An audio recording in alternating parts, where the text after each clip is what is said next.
to get this network properly and dismantle it. And we can't dismantle it if police in the process are playing a dishonest role.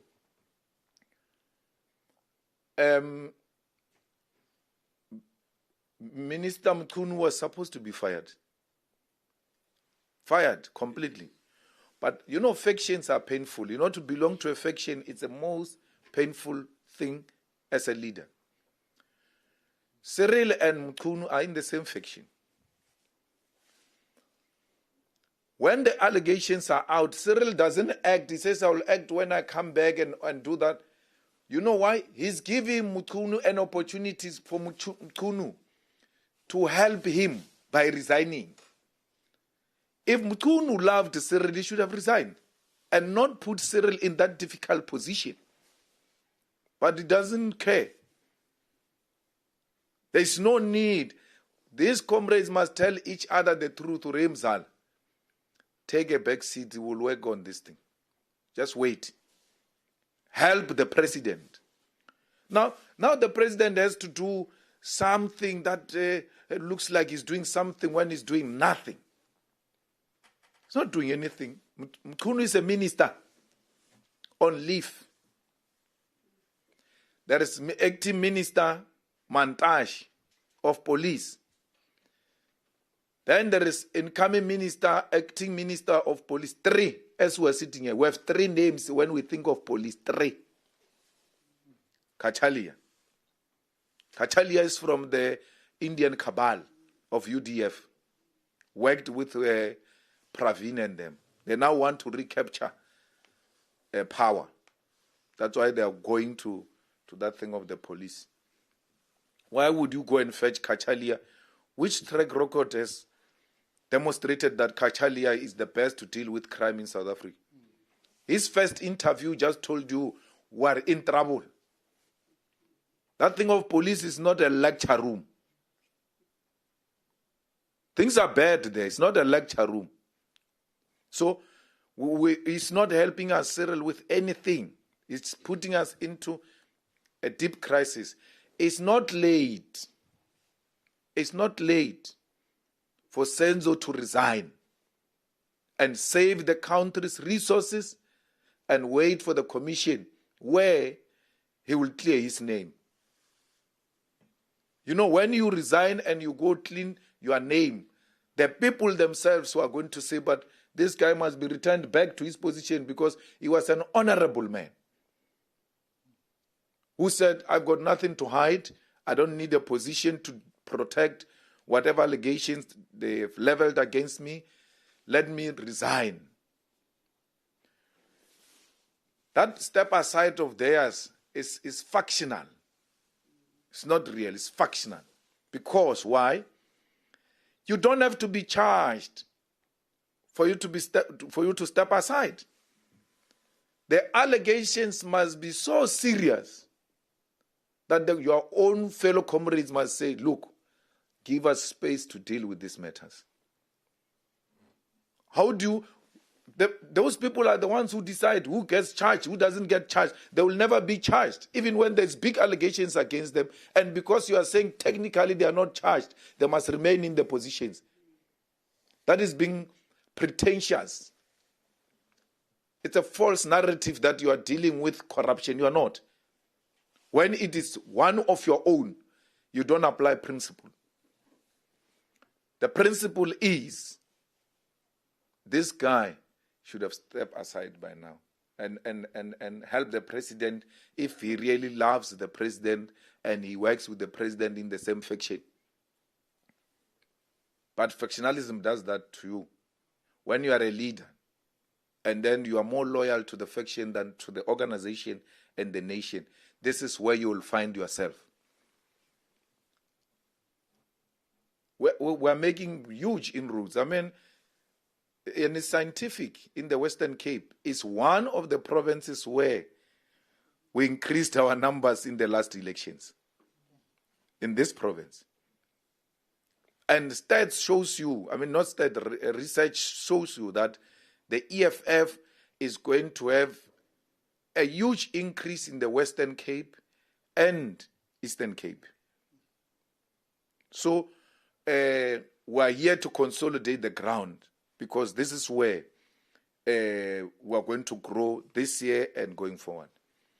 There is no MK that is going to reduce us. No. It will reduce us amongst tribalists, not amongst the progressive South Africans. There's no MK that can reduce us.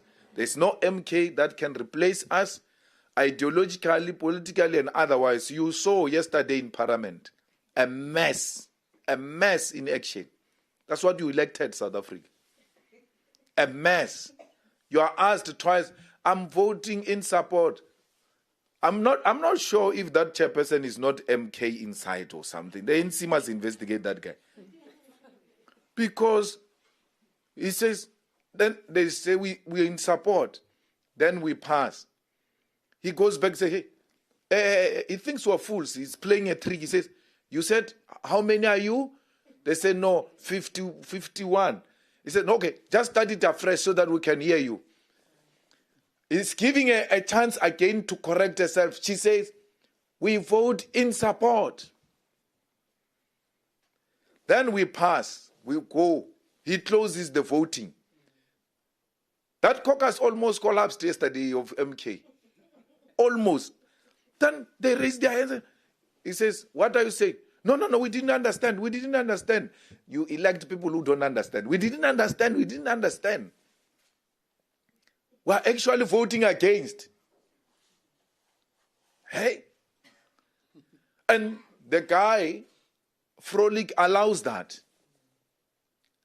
It's not principled. Once the voting is closed, it's done. It's done. He says, those who want to vote against their party line, raise your hands. Those who want to vote for the party line, raise your hand. Against the party line, vote, raise your hand twice. Then the third time he says, voting is closed. Look at that. They still don't correct themselves around that time. And then he gives them a special dispensation to correct. That's unprincipled. He's undermining the decorum and the integrity of that process. So I'm just saying to you, MK will never reduce us in numbers anywhere else, including in thinking. We're very effective opposition here in Parliament. When the TG started going for each and every vote like the way she was going, she behaved like she's not a leader and threw her twice. It's not because she was making a mistake.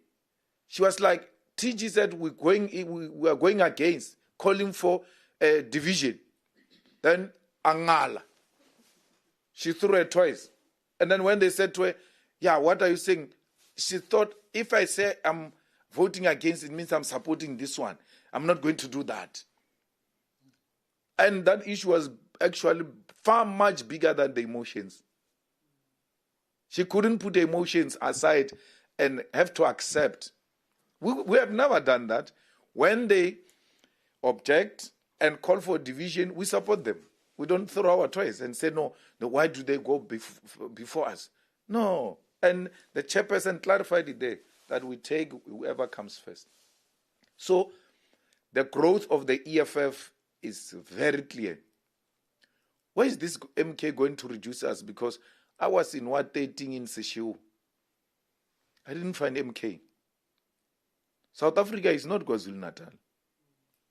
I think you're making a mistake. South Africa is not KwaZulu-Natal. We exist in South Africa. This is the only province who have never celebrated our anniversary in 12 years. Why? We're always told that the season is not good. It's raining season. That's why we did the dome. It's a raining season, windy and all of that. So our anniversary comes around this season.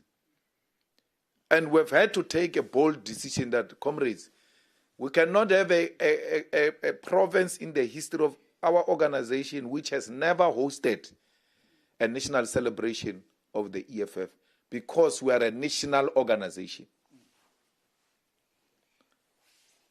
The first anniversary of MK was at Moses Mabhida. It must now go to Mthatha or Giyani. Let's see. We can do it anywhere in South Africa. There's no one who can do it better than us. It's only the two of us. It's ANC and the EFF in the whole of South Africa who can do what we're doing. No one else can do it in the whole country.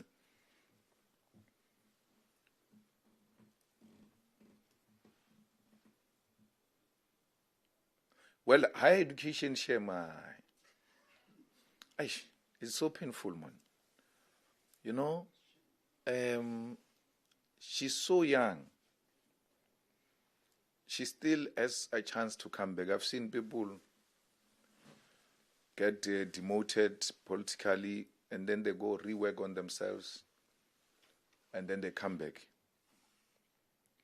The first thing she must do is to stop chewing a gum in a meeting. She was still doing it even yesterday there in Parliament. The second thing is she must be humble and know that she doesn't know, and be prepared to be guided and be advised by proper people. Because only a person who doesn't know how government works would have advised her to do the things she did. You make a terrible mistake, you lie about people, including that character of senior council that he was chairing, Mutau. And Mutau comes and says, who? Me? I've never done that. And all of that. Now you get a second chance to go to a committee to now present, yourself in a different way and acknowledge your mistakes and say, no, this and that happened and all of that. No, she doesn't. She leaves the committee, she goes to a GBV program of a TVET college, when the TVET colleges are a responsibility of a deputy minister who couldn't go to the TVET because there was a committee of parliament here. Someone from the streets is misleading her. She's listening to someone who has no idea what we are dealing with here. There are certain things you don't do here in Parliament. And she should have known that. And you respond to your own chairperson, the chairperson from the same party with you, in a manner you are doing. I mean, you should be collegial with the chairperson. You should know that if anything, my protection is going to come from here. You attack a place where your protection must come from. Google it. Google. What's that? That was childish. Extremely girlish. Childish. She was not ready to be a minister. It's not too late. She must go back to the branch and learn and come back this way.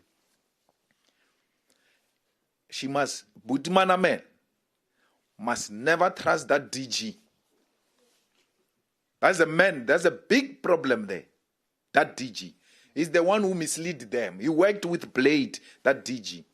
And Blade is still disgruntled and bitter about the removal from higher education. He will do anything and everything to undermine whoever is in that institution. I mean, Blade was asking one of the former Fees Must Fall students that, this Fees Must Fall, it looks like it was only designed for me. Why is it not happening after I left? He still wants to encourage people to do Fees Must Fall against his own government. Because he's not happy that he left higher education. But he must find a way to part ways with that DG and bring